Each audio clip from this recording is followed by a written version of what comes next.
Matías Navarro García en Tercer Fútbol, analista, videoanalista de fútbol, director técnico argentino, trabaja en Quilmes, ha trabajado en Rayo Vallecano, ya nos irá contando un poco de su trayectoria en el ámbito del fútbol.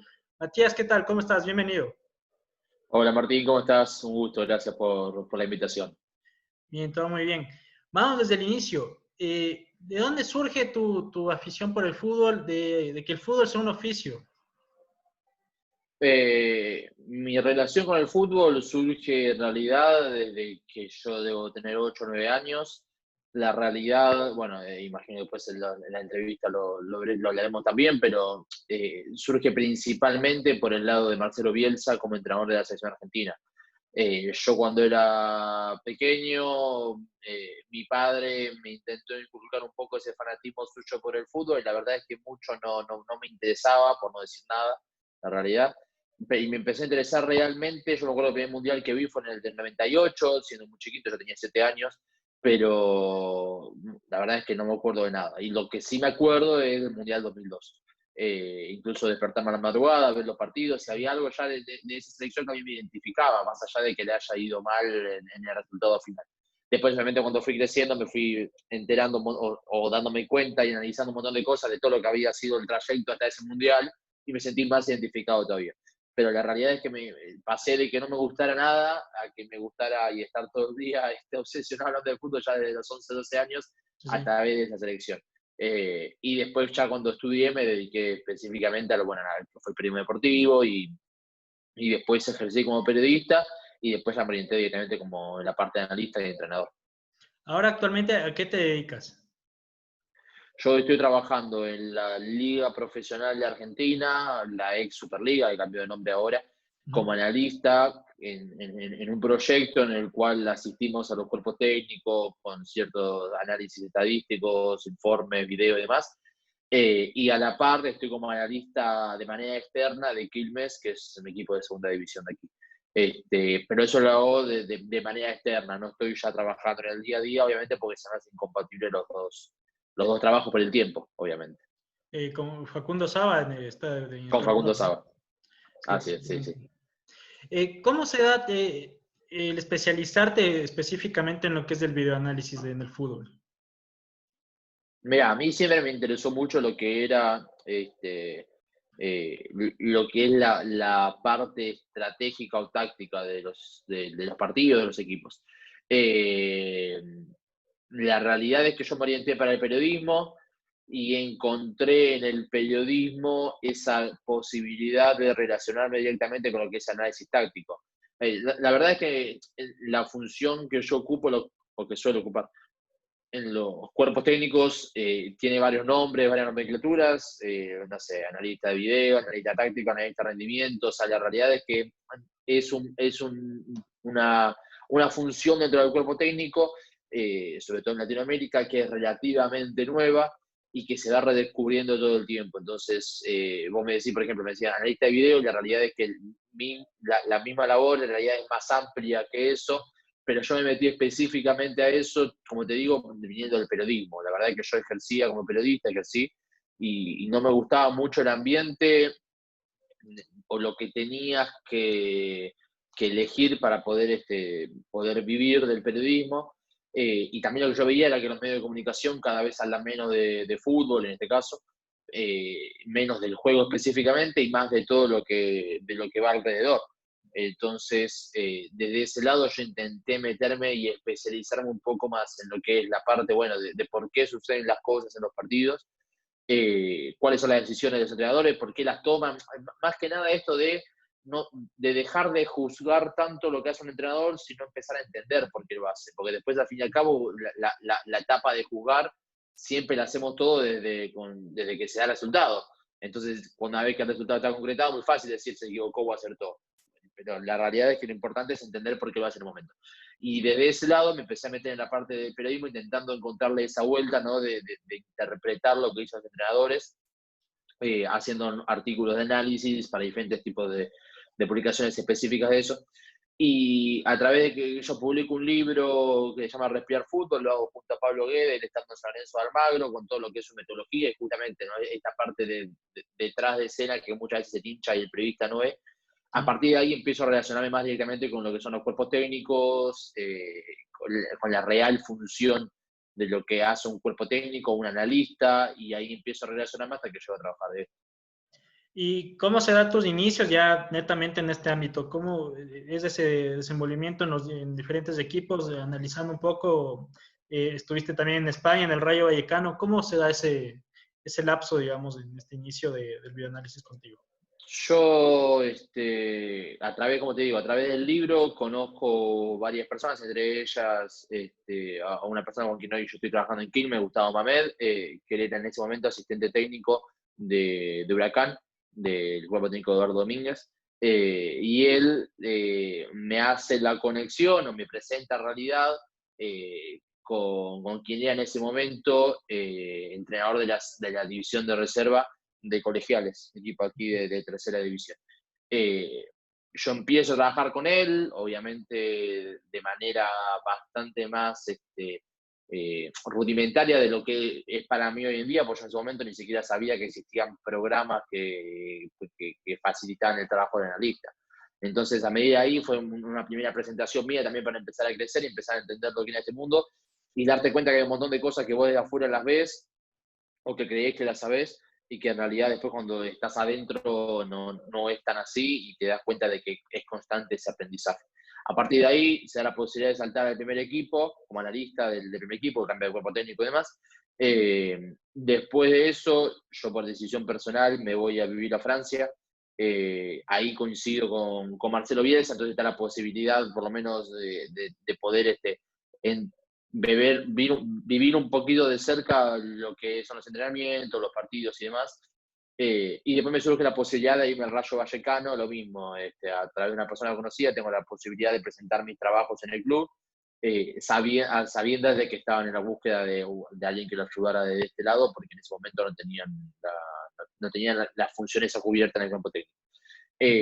Ahí estuve en la temporada 2017-2018, logramos ser campeones, ascender a la liga, y ahí vuelvo a la Argentina, donde ya empecé a trabajar en ese momento en lo que era la Superliga Argentina de Fútbol, que hoy se llama Liga Profesional. Como te decía, en la parte también, en la parte de análisis, realizamos informes estadísticos, informes en video para todos los cuerpos técnicos de los equipos de primera división, y asistimos un poco de ese lado, intentando un poco de democratizar lo que es el acceso a la información, de que muchas veces los cuerpos técnicos pueden tener herramientas y pueden pagarse herramientas como Wisecout, Instat, y otros capaz no lo tienen, esa posibilidad. Entonces lo hacemos un poquito más democrático, y ya en el 2020, además de ese trabajo, me sumo de vuelta con Gustavo Mamed, que fue la persona que me introdujo un poco en mi primer trabajo, ya él como asistente de Facundo Saba, yo me subo como analista, pero bueno, analista externo, ¿no? Me decías hace un momento que una vez que uno se adentra en este mundo del videoanálisis, de estudiar un poco este ámbito, hay cosas que antes no se ven o que quizás la persona que está en la tribuna por ahí o detrás de un televisor viendo un partido no lo ve, pero que cuando uno ya está adentro lo ve. Por ejemplo, ¿qué tipo de cosas?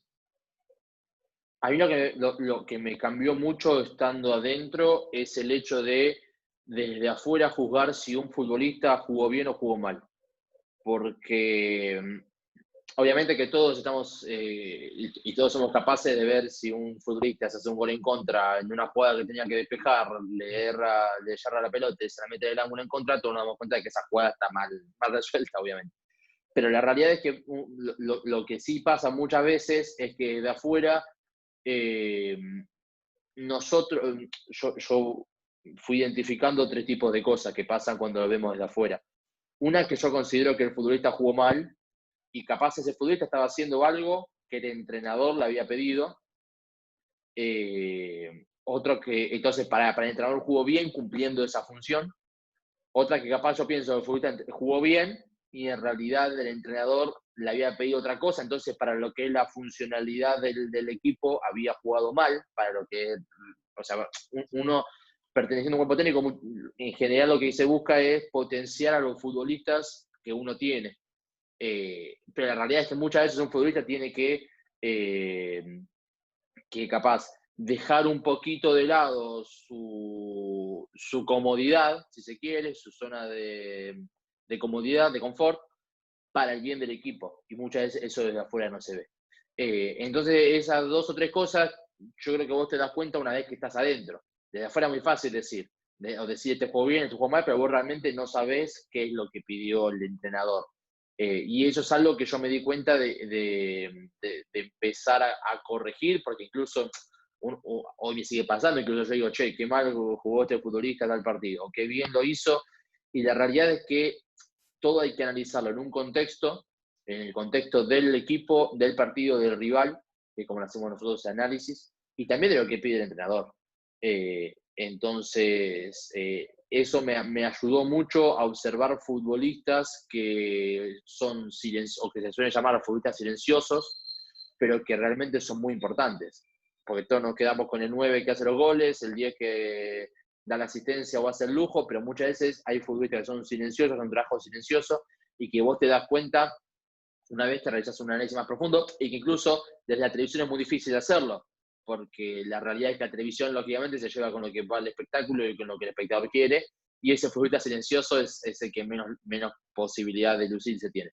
Y esas cosas un poco me han cambiado la visión, estando obviamente desde adentro, y dándote cuenta la cantidad de variantes y partidos, micro partidos que uno va preparando dentro de un partido mismo.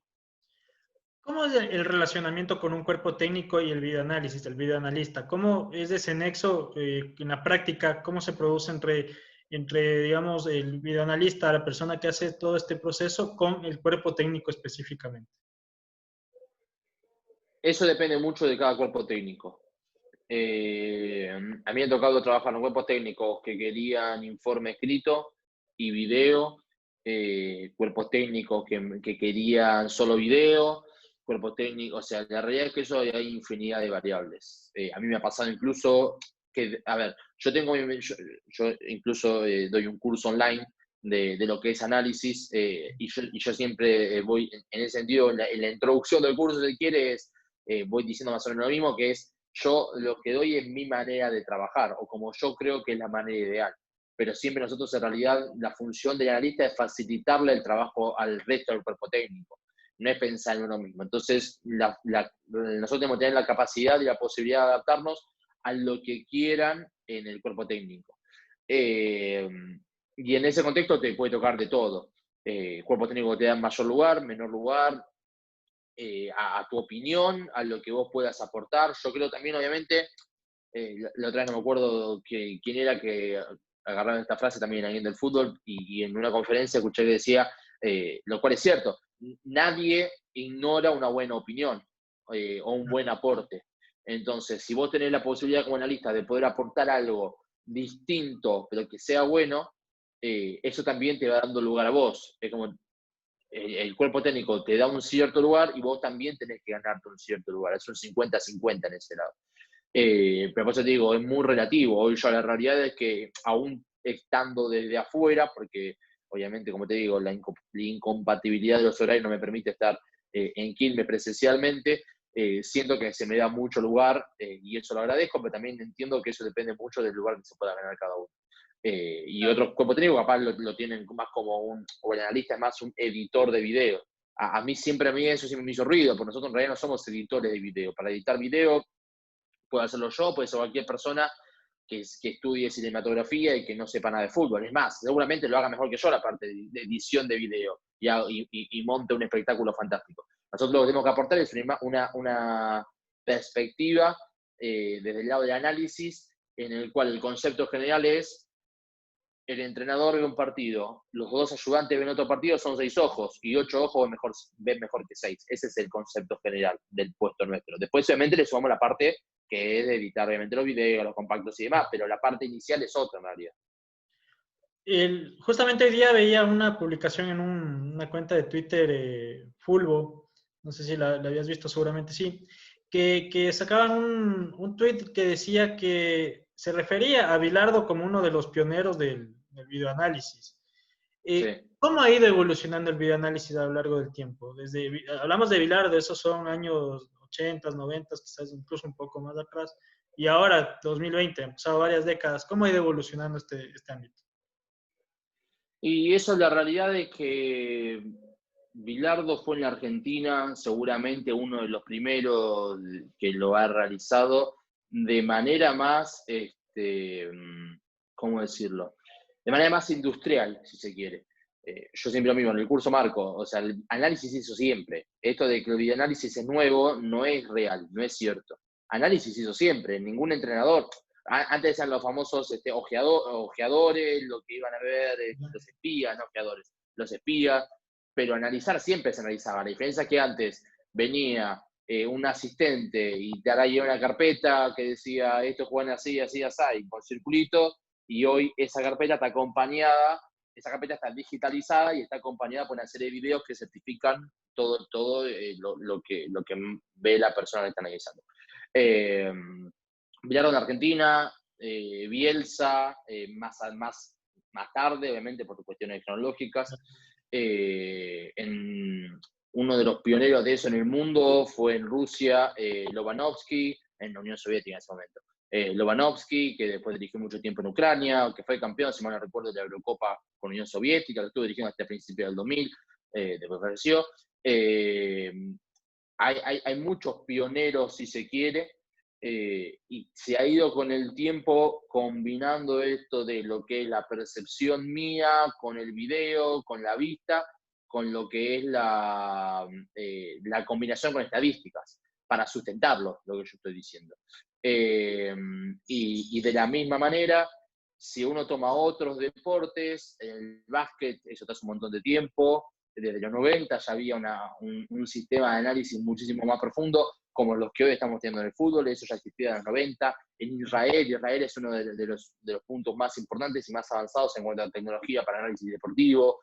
Entonces parece algo muy nuevo, pero la realidad es que eso ahí, como decís vos, ha ido evolucionando, y desde la época de Bilardo, nosotros en Latinoamérica en general, en Argentina en particular, muchas veces llegamos tarde a un montón de cosas, pero como en una época lo hacía Bilardo, hoy ya se ha hecho con una evolución muchísimo más grande. A la par, con lo que tú sabes, con lo que has estudiado y sigues alimentándote constantemente, ¿qué le depara? O sea, ¿cómo y continuará evolucionando esta materia que ya es una, digámoslo así, una materia que es el videoanálisis dentro del fútbol? Yo creo que cada vez el fútbol va en camino, y no es solamente lo que hace un analista, sino que lo que hace todo el cuerpo técnico, va un camino a una especificidad de cargos en los cuerpos técnicos. Ya es común ver en Inglaterra, por ejemplo, y es noticia, pero cada vez es menos noticia, que por ejemplo el Liverpool contrata un especialista de tiros libres, un especialista de córner, o de pelota parada en general, un especialista de laterales, en ataque, en defensa. Y yo creo que dentro de esa especificidad, el analista hoy ya es un puesto que está claramente ganado, que no hay, que es una posición que hoy no te podés permitir no tener. Entonces, en ese contexto, el analista tiene todo por ganar, si se quiere, todo por crecer en cuanto a lugar en un cuerpo técnico. No sabría decirte cómo va a evolucionar de acá al corto tiempo. Sí que cada vez el aumento de la tecnología, el aumento de la información y demás va a ir necesitando que lo que hoy es un analista en un cuerpo técnico se vaya transformando en departamento de análisis a nivel de institución. Nosotros un problema que tenemos grande en lo que es en Argentina en líneas generales es que al no haber departamentos, salvo ahora hay un par de excepciones, pero digo, al no haber a grosso modo departamento de análisis, lo que hace un cuerpo técnico con su analista, con ellos como trabajo, cuando el cuerpo técnico es despedido o renuncia, se lo lleva, y al club no le queda ningún tipo de ganancia de ese lado, de ganancia en cuanto a contenido, digo, ¿no?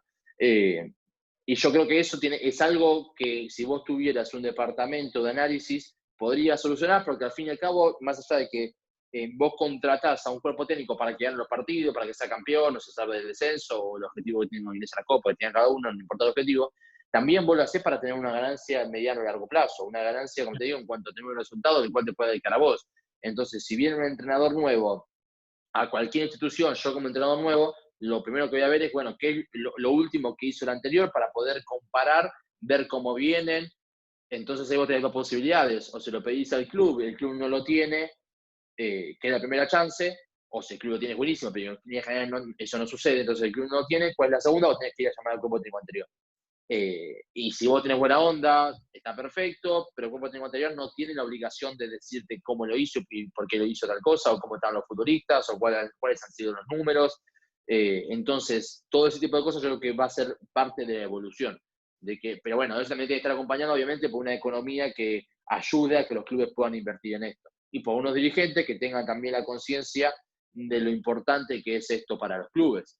Entonces, es toda una mezcla, es una combinación de sucesos que se tienen que ir dando, que yo creo que más temprano que tarde va a tener que terminar sucediendo, por lo menos en Latinoamérica.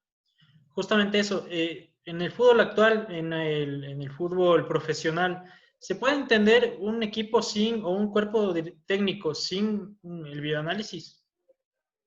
No, yo creo que no. Yo creo que hoy es dar una ventaja muy grande. eh, y creo que se puede explicar de varios lados.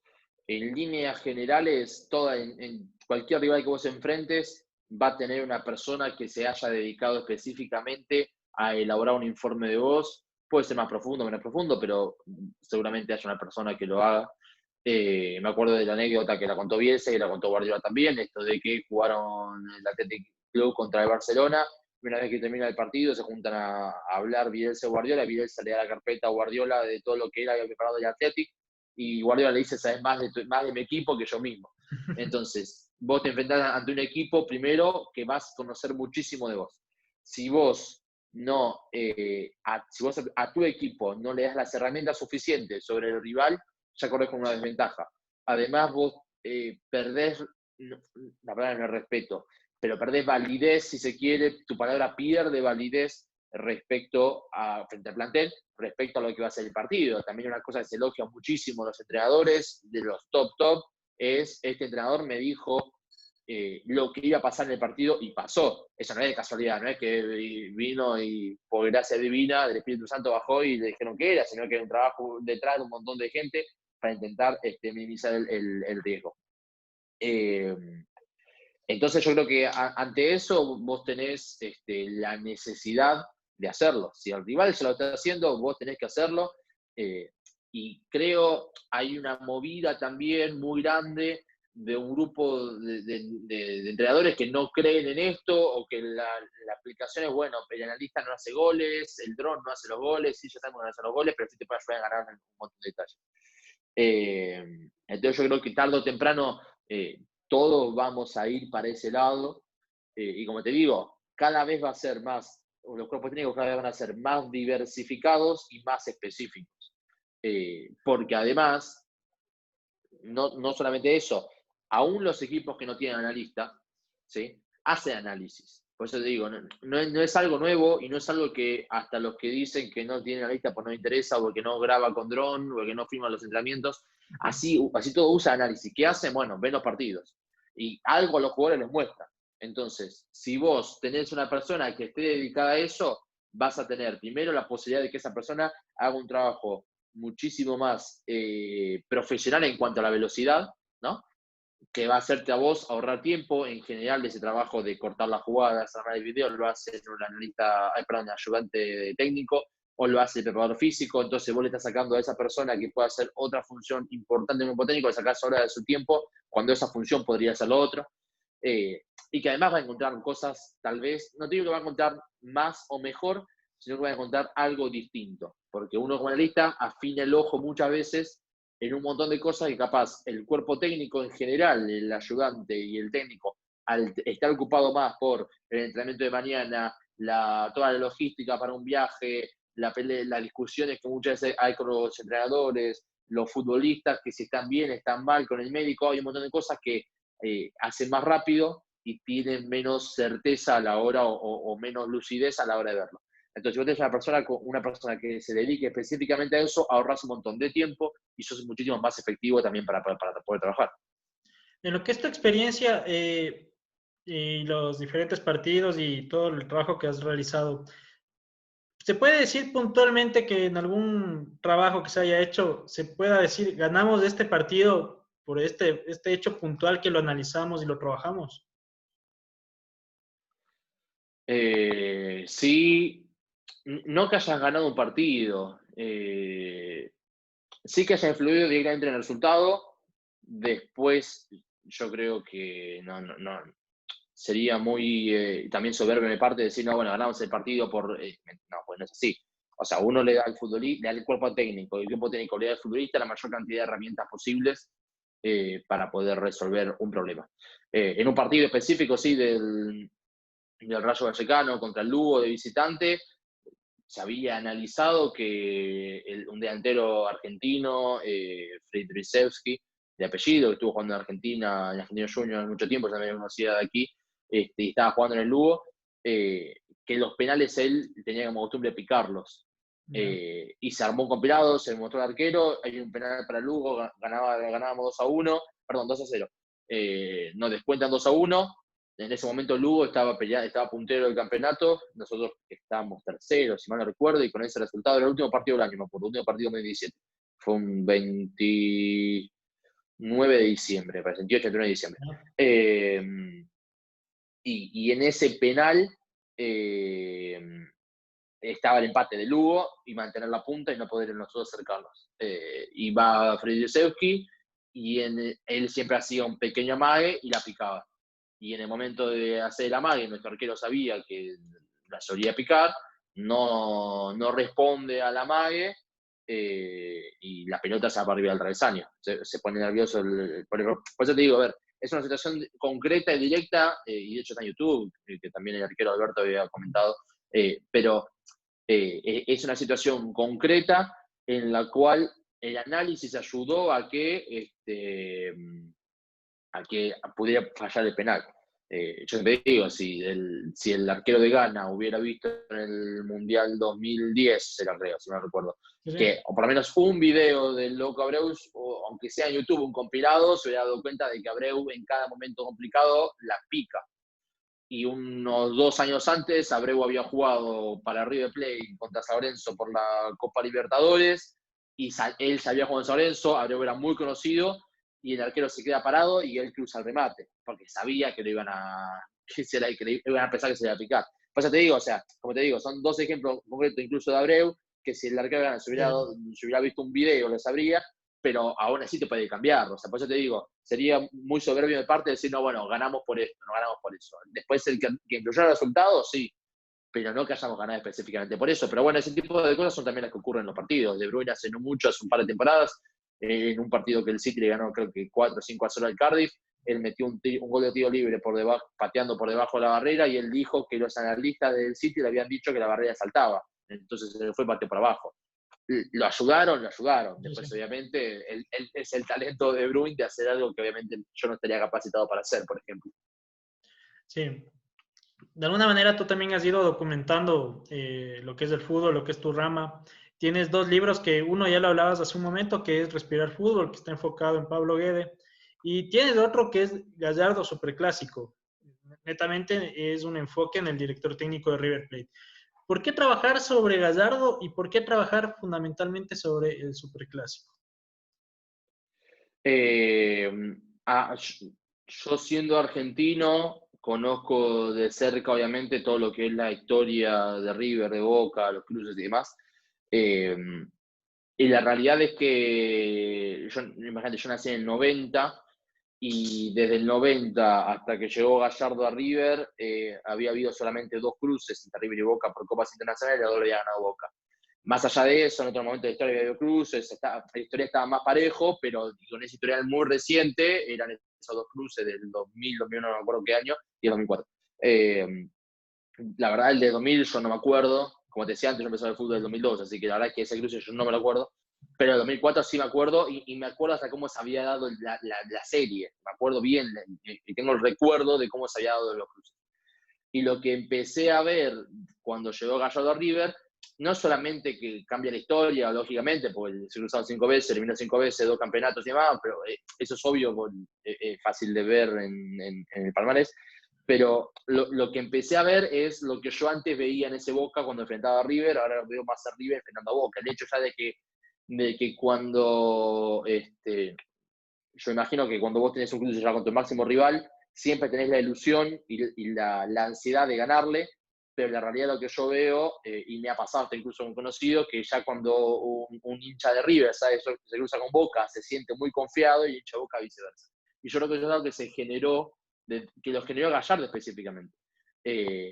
Y sumándole a eso, yo creo que si Gallardo hubiera hecho nada más lo que hizo contra Boca, pero después no hubiera logrado títulos, más allá de que son encontraron 2 finales, pero digo, en las otras fases no hubiera logrado títulos, no hubiera sido tan interesante, porque la realidad es que puede lograr sería plantearse un objetivo a corto plazo, pero el de mediano y largo plazo no termina lográndolo, y eso para mí, en mi opinión, lo transformaría en un entrenador capaz no tan competitivo y sí más en el corto plazo. Pero sin embargo, él ha logrado casi todo lo que se ha planteado en cuanto a ser competitivo. O sea, yo lo que le exijo a River y a Boca es que sean competitivos. Después que ganen, puede ser un fruto de la casualidad y no por eso vas a decir que es malo. Y yo creo que ha sido muy competitivo. Y para mí hoy es el mejor entrenador argentino, por lo menos, que hay en el mundo trabajando. El de mayor evolución en un montón de cosas y me parecía muy rico agarrarlo desde ese enfoque, porque si vos comparás el primer clásico que juega Gallardo con River en el 2014 hasta el último que aparece en el libro, no está el del Cruce 2019, el último es de la final de la Libertadores 2018, en todos los partidos fue cambiando varias cosas respecto al partido anterior con Boca y respecto a lo que venía haciendo en esa competición. O sea, en cómo venía River hasta ese cruce. Fue cambiando, realizando ciertos cambios, y si vos te fijás, en todos esos partidos jugó con línea de 3, con línea de 4, con línea de 5, con 2 delanteros, con 3 delanteros, con enganche, sin enganche, con interiores, en rombo, con volantes bien abiertos. O sea, ha jugado 4-2-2-2, 4-3-1-2. O sea, es un entrenador que adapta muy bien, y para mí uno de los mayores méritos que tiene es que, y que creo que ha ocurrido ahora esta semana cuando jugó con San Pablo, cuando jugó con San Pablo River, es que puede tener contagiado del coronavirus, se le pueden ir jugadores, puede tener jugadores que no están en buena forma o ir con juveniles, como le ha ocurrido en la final de Madrid, que tenía un solo delantero, no digo que decir profesional, pero con experiencia en el equipo, porque estaba lesionado el Coco, estaba suspendido Borré, tenía uno solo, pero lo que veo es que nunca se queda con el lamento. O sea, no es que se lamenta y dice, bueno, como que baja los brazos, sino que siempre le encuentra una variante. Como te digo, puede salir o puede salir mal. Julián Álvarez ingresó final 2018 y jugó bien, y River fue campeón, y Julián Álvarez ingresó en la final 2019 y River terminó perdiendo la final.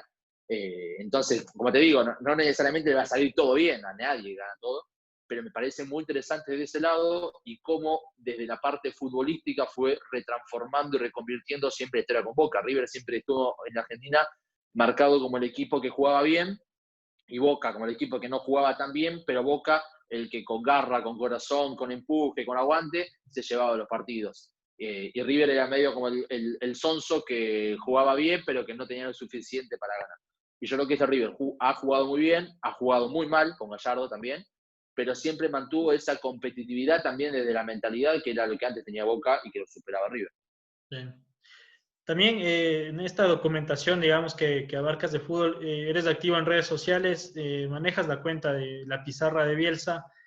Y de igual forma, ¿por qué trabajar sobre Bielsa? Ya nos decías un poco tu afición que surge sobre él, pero en profundizar el análisis en lo que trabaja Bielsa, ¿por qué desarrollarlo? Porque creo que fue uno de los entrenadores que influyó a todos, de los que hoy están trabajando. Vos escuchás a Guardiola, a Klopp, yo digo, pongo a los que tal vez sean los que mayor cámara tienen, pero también escuchás a Moto, que tiene menos cámara, y también hablan maravillas de él como entrenador, y más cuando fueron dirigidos por él. Porque creo que es un entrenador que no es tan, acá justo decía, ¿no? Todo lo pragmático que es Gallardo seguramente no lo sea Bielsa, pero que ha ido cambiando. Yo creo que es muchísimo menos pragmático que otros entrenadores, que Klopp, ni hablar, que Gallardo, perdón, ni hablar, pero que así todo ha ido cambiando. Yo creo que el primer Bielsa no es el Bielsa de hoy, lógicamente, ya lleva dirigiendo 30 años, no va a ser el mismo, pero ni siquiera el Bielsa del Lille es el Bielsa de hoy, ni siquiera el Bielsa de la temporada pasada es el Bielsa de hoy, y a mí me parece un entrenador que es riquísimo desde lo futbolístico, Y también yo ahí lo que quise hacer y lo que creo y hago, que entiendo también que muchas veces tengo que caer en lo obvio porque lógicamente en las redes sociales también tiene que tener cierta repercusión para que lo que vos realmente querés mostrar se pueda ver, porque si yo tengo un montón de cosas buenas para mostrar, pero no hay nadie que la vea, no tiene ningún tipo de sentido. No. Entonces, yo lo que intento hacer es enfocarme en todo lo que es análisis táctico de Bielsa. Todo el mundo, por lo menos aquí en Argentina, se quedan con el Bielsa personaje, que el personaje catalogado por los medios de comunicación, porque él en realidad es él, o sea, así como vos o vos, yo soy yo, cada uno es uno, pero digo, la realidad es que tiene ciertas peculiaridades que no son tan comunes en el fútbol, y el periodismo lo toma como personaje. Y para mí y se deja mucho de lado lo que es él como entrenador, que para mí es un entrenador riquísimo. O sea, yo intento, bueno, vos mismo me decís, se dice la pizarra, yo intento subir lo menos posible de lo que sea Bielsa, hablando de valores, de lo que es el periodismo. Yo intento, cuando subo cosas que dice Bielsa, son específicas de fútbol, pues yo quiero y creo que está buenísimo lo que él dice hablando de fútbol. Que después puedo coincidir, no, yo no creo, o sea, yo porque hago la pizarra Bielsa, no significa que crea que todo lo que hace está bárbaro y perfecto, o sea, no, bajo ningún punto de vista yo creo eso. Pero sí creo que es un entrenador que está muy infravalorado por lo que es el mundo del fútbol, el mundo que envuelve al fútbol, hinchas, periodistas, y muy valorado por los entrenadores y los jugadores, por la gente realmente del fútbol.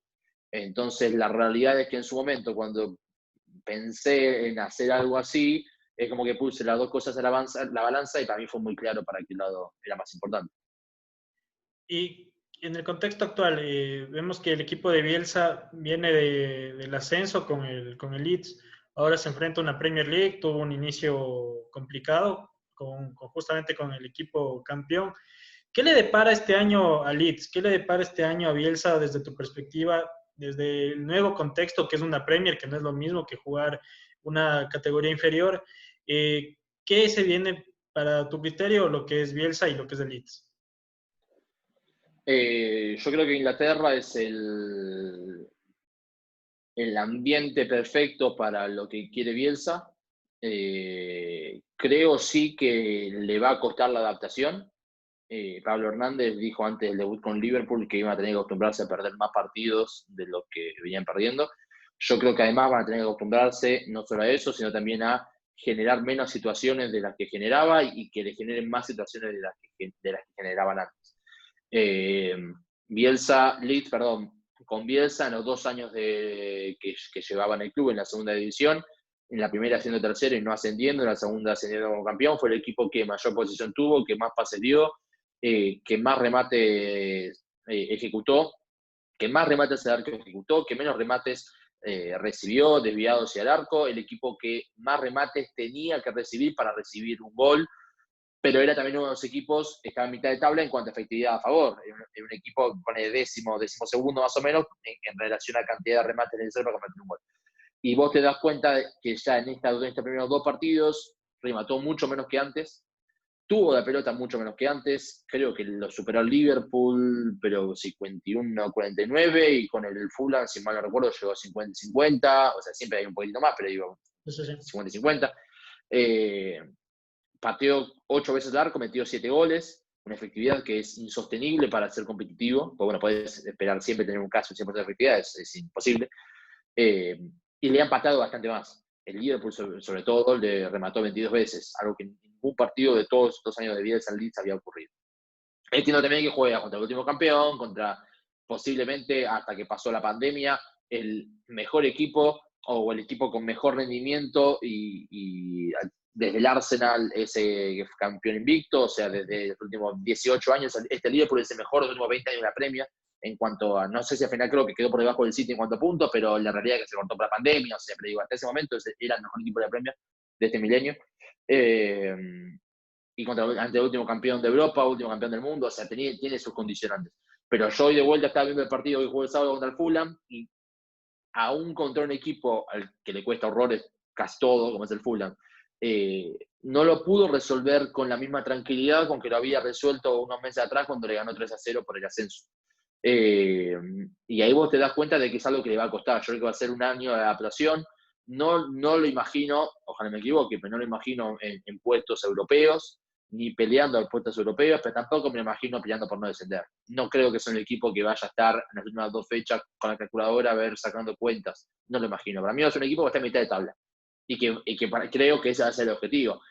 Cuanto más arriba de eso, mejor, obviamente, está claro. Pero yo creo que el objetivo en esta primera temporada va a ser eso, sumándole que además tiene a todo el equipo que ascendió, lo dejó a todos, que sumó por ahora nada más a Koch, que viene a Nuremberg, a Rodrigo, que viene del Valencia, pero Valencia en llamas, entonces salió más por una obligación propia del club, por necesidad del club, pero no está en su mejor momento tampoco, más allá de estar jugando en España y demás. Y que bueno, nada, están buscando, sonó Rodrigo de Paul, hoy no me acuerdo qué otro futbolista había sonado, se me fue el nombre ahora, pero digo, hay un par de jugadores más, pero ninguno va a ser, James, el del Manchester City, que ya había sonado cuando estaba, que estuvo cerca de arreglar con el Leeds, Harry Wilson, que estaba en el Bournemouth, que creo que volvió al Liverpool, pero no son jugadores, que son jugadores muy buenos, pero no son de la elite para pelear. Entonces yo creo que va a ser un año de adaptación. Y uno ya se va dando cuenta.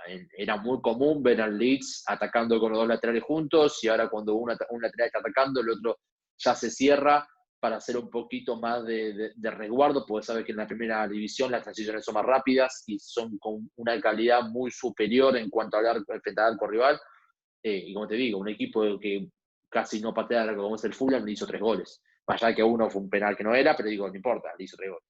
Entonces yo creo que mismo Bielsa sabe y todo el mundo sabe que va a ser un año que no va a ser tan simple. Pero creo que está preparado para ello. Ahí cerrando un poco y con el tema Bielsa también, ¿por qué crees que se da esta situación quizás particular? No sé, quizás puede ser también coincidencia de que Bielsa tiene ciertos puntos con ciertos equipos y no es como un técnico que está para cualquier equipo, lo ha pretendido infinidad de equipos, pero él, digamos, escoge ciertos equipos. ¿Por qué se da esa particularidad con él? Yo lo que creo es que desde ese lado que él elige más los proyectos más allá del nombre del equipo, al cual también tiene en cuenta. Imagino yo, todo esto es presunción mía, ¿no? Obviamente, no tengo información real, pero digo, yo lo que imagino es que un proyecto como el que plantea Bielsa, en el cual es intentar competir de igual a igual con absolutamente todos, pero que lleva un periodo de tiempo de adaptación y lleva un nivel de exigencia muy grande a todos los jugadores, no sé cuán bien recibidos serían una plantilla como el Real Madrid, Barcelona, Chelsea, Liverpool, de jugadores estrella. No sé cuán fácil sería convencer a esos futbolistas de que también tienen que correr. O sea, en el fútbol vos podés presionar y defenderte presionando hacia adelante con 10 jugadores, y podés dejar a uno que no lo haga, Messi en el Barcelona, ponele. Sí. Y yo creo que Bielsa esa concepción no la tiene así. Él también exigiría a Messi que corra como corre hoy Alioski, como corre Bamford, que son futbolistas que no tienen renombre internacional mundial. Y yo no sé si es fácil convencer a Messi de eso. Yo pongo Messi porque para Sí, sí. mí como máximo exponente de eso, ¿no? Desde el fútbol mundial. Pero digo, otros jugadores que tengan aún menos renombre, que son todos, sería muy complicado igual convencerlo. Entonces yo creo que él no es un entrenador para, a nivel clubes, cualquier jugador, ni cualquier dirigente tampoco. Yo tenés un dirigente que esté convencido y de que vos sabés que seguramente con Bielsa tenés un nivel de exigencia. Él pone su vara tan alta, la suya personal, de trabajo tan alto, tan constante, tan 24 horas, que si el dirigente no está a la misma altura, él no puede trabajar de esa manera. Entonces es muy complicado mantenerlo en el tiempo. Fíjate que Josu Urrutia lo lleva y gana las elecciones en el Athletic, porque va Bielsa por aquella famosa presentación de 1 hora en la que, aún sin saber si iba a ser contratado, les contó a todos los presentes del Athletic cosas que ni ellos sabían del nivel del club. Pero la segunda temporada termina mal, él peleándose con el de Lezama, y yo creo que ese hecho, con el obrero de Lezama, ese hecho termina evidenciando un poco la exigencia que tiene Bielsa. Él se fue a Rosario de vacaciones una semana a descansar, descansar entre comillas, por entrar nunca terminaba de descansar, pero digo, a descansar y confiado de que le habían dado su palabra del club de que las obras iban a estar en tal instancia. Que al fin y al cabo es un bien para el jugador. O sea, no es para el personal, porque no es que él después se lleva la sola a su casa. O sea, es algo para mejorar el rendimiento y poner la vara más alta del club. Y cuando vuelve no estaba hecho nada de todo eso. Entonces, él no asume eso, esa falta de cumplir la palabra, y yo creo que es muy difícil en el mundo del fútbol encontrar personas que cumplan la palabra constantemente. Eh, yo lo que entiendo es que él lo hace, entonces como él lo hace, entiendo también que él lo exija, pero a veces ser tan a rajatabla le puede llegar a generar que no trabaje en algún club, con alguna dirigencia. Claro, y es interesante porque no solo jugadores, sino la institucionalidad en sí se engloba en lo que es el director técnico, en este caso Bielsa. Para concluir, ¿estás trabajando quizás en algún nuevo libro, en algún nuevo documento que le aporta al fútbol? Sí, estoy haciendo que lo voy a sacar en el 2021, cuando termine la temporada de la Premier, pero sí, estoy haciendo una especie de diario, si se quiere, día a día, de todo lo que es la campaña de Leeds, y que esperemos que se convierta en libro para ya junio del 2021. También, obviamente todo orientado a lo táctico, ¿no? O sea, la idea es también ir desmenuzando este detrás de escena, que es lo que te comentaba antes, no solamente cómo jugó ante tal equipo, sino el contexto día a día de por qué tal futbolista no llegó a jugar, por qué Rodrigo el otro día no iba a jugar contra Fulham, por ejemplo, que después terminó jugando por la lesión de Pablo, pero digo, que la idea no era, bueno, entonces mi idea es hacer un seguimiento día a día, que lo estoy haciendo en formato escrito, y después eso sí transformarlo en un libro en el que sea todo un balance de toda la campaña del Leeds en la Premier League, que sea para mí, en lo que a mí respecta, por lo menos la Premier League para mí es la liga más atractiva del mundo. Entonces, la primera también que yo vi de chiquito, entonces para mí también representa mucho la liga en sí. Entonces es una mezcla medio de las dos cosas. Listo, muchas gracias, Matías. Quedo pendiente de ese libro, ¿eh? Dale, perfecto, te lo haré llegar cuando lo saque. Gracias a vos, Martín. Gracias, muchas gracias, Matías. Un abrazo. No, por favor, un abrazo a vos.